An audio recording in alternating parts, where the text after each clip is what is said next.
दिनांक 3 जून 2026 रोजी जे आमरण उपोषण आम्ही ग्रामस्थ जांभिली व आजिवली यांनी पुकारले होते, त्या संदर्भात आज कंपनी प्रशासनाने कंपनी व्यवस्थापनाने PI सचिन पवार साहेब यांना मध्यस्थी करून तसेच आम्हाला सहकार्य करणारे वरिष्ठ नेते आमचे माननीय श्री सुधाकरजी घारे साहेब तसेच संतोषजी बैलमारे साहेब यांच्याशी चर्चा करून आज वेळ मागितला होता की आपण उपोषण न करता सकारात्मक चर्चा करूयात। त्या संदर्भात पॉझिटिव्ह रिस्पॉन्स घेऊन आम्ही मग खालापूर पोलीस स्टेशन येथे PI सचिन पवार साहेब यांच्या केबिनमध्ये कंपनी व्यवस्थापन तसेच आम्ही ग्रामस्थ जे उपोषण करत आहेत ते तसेच आम्हाला पाठिंबा देणारे ग्रामस्थ ग्रामपंचायत सदस्य माजी सरपंच यांच्यामार्फत आम्ही एक बैठक घेतली। या बैठकीमध्ये माननीय श्री सचिन पवार साहेब तसेच आमचे तरुण नेते अंकित साखरे साहेब हे उपस्थित होते, तसेच आमचे उपोषणकर्ते आणि पाठिंबा देणारे माजी सरपंच तसेच सदस्य या उपस्थित होत्या। चर्चा करत असताना चर्चा ही नक्कीच सकारात्मक झाली। कंपनी प्रशासनामार्फत श्री निलेशजी साळुंखे साहेब उपस्थित होते। चर्चा ही सकारात्मक झाली। काही मुद्द्यांवर खात्रीशीर आश्वासन कंपनीमार्फत प्रशासनामार्फत देण्यात आले, परंतु काही जे मुद्दे आहेत यावर सकारात्मक चर्चा झाली, परंतु अंतिम निर्णयापर्यंत आम्ही पोहोचू शकलो नाही।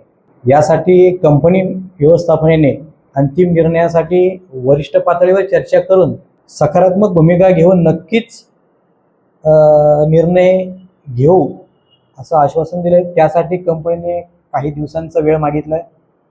कंपनी व्यवस्थापनाला आम्ही हे सुद्धा सांगितलं की आम्हालाही उपोषण नको आहे, आम्हाला सुद्धा अंतिम निर्णय हवा आहे। शेवटी कसं आहे की ग्रामपंचायत हद्दीत आलेली कंपनी ही आम्हाला सुद्धा हवी आहे आणि आमची मागणी ही कंपनी प्रशासनाकडे असल्यामुळे आम्ही नक्कीच कंपनीला सहकार्याची भावना ठेवून कंपनीला 100% सहकार्य करू। कुठल्याही प्रकारे वादविवाद होणार नाही। काही वेळ मागितल्यानंतर आम्ही या अंतिम निर्णयापर्यंत पोहोचलो आहे की उद्या होणारे उपोषण जे आहेत हे सर्वांच्या मार्फत मी सांगू इच्छितो की तुर्तास आम्ही स्थगित करतोय, कारण कंपनीने फायनल डिसिजनसाठी आम्हाला काही वेळ मागितला आहे। नक्कीच आम्ही तो कंपनीला वेळ देतोय आणि तुर्तास उद्या होणारं जे आमरण उपोषण आहे ते आम्ही स्थगित करतोय। कंपनी प्रशासनाने सकारात्मक चर्चेसाठी वेळ दिला, त्यामुळे मी नक्कीच निलेश साळुंखे साहेबांचे मनापासून आभार मानतो, आमच्या ग्रामस्थांतर्फे आभार मानतो की इतकं मोठं मन करून त्यांनी आम्हाला वेळ दिली। त्याच पद्धतीने वेळोवेळी सहकार्य असणारे सचिन पवार साहेब ज्यांनी सुरुवातीपासून आत्तापर्यंत नक्कीच मध्यस्थी करण्याचा प्रयत्न केला, सचिन पवार साहेबांचे सुद्धा मी मनापासून आभार मानतो। तसेच राष्ट्रवादी काँग्रेस पक्षातर्फे वेळोवेळी सहकार्य मिळालं। आज इथपर्यंत आम्ही जे पोहोचलो आहे ते नक्कीच राष्ट्रवादी काँग्रेस पक्षातर्फे पोहोचलो आहे। माननीय नेते सुनीलजी तटकरे साहेब असतील, आदिताई असतील, सुधाभाऊ घारे असतील, अंकितजी शेठ साखरे असतील, तसेच भूषण भाई असेल, यांनी वेळोवेळी आम्हाला सहकार्य केले। यामध्ये सर्वात मोलाचा वाटा असेल तर संतोषजी बैलमारे साहेबांचा, ज्यांनी नक्कीच आम्हाला कायदा आणि सुव्यवस्था राखून आपण कसं इथपर्यंत पोहोचू शकतो याचं मार्गदर्शन केलं आणि आज इथपर्यंत आम्ही आलो।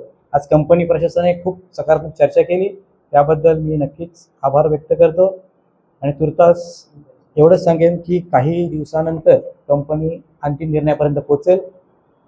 त्यानंतर जो डिसिजन होईल त्यावेळी पुन्हा एकदा सर्वांना सांगितलं जाईल। आम्हाला सहकार्य करणाऱ्या सर्व संघटनांचे, आजूबाजूचे मित्र परिवार असेल, तरुण असतील, इतर संघटना असतील, त्या सर्वांचे मनापासून आभार व्यक्त करतो की त्यांनी उद्या उपोषणासाठी पाठिंबा आम्हाला दिला। त्यांना या माध्यमातून मी सांगू इच्छितो, काही कंपनीने जी मागणी केली की आम्हाला वेळ द्या, त्यामुळे आम्ही हे उपोषण तुर्तास स्थगित करतोय।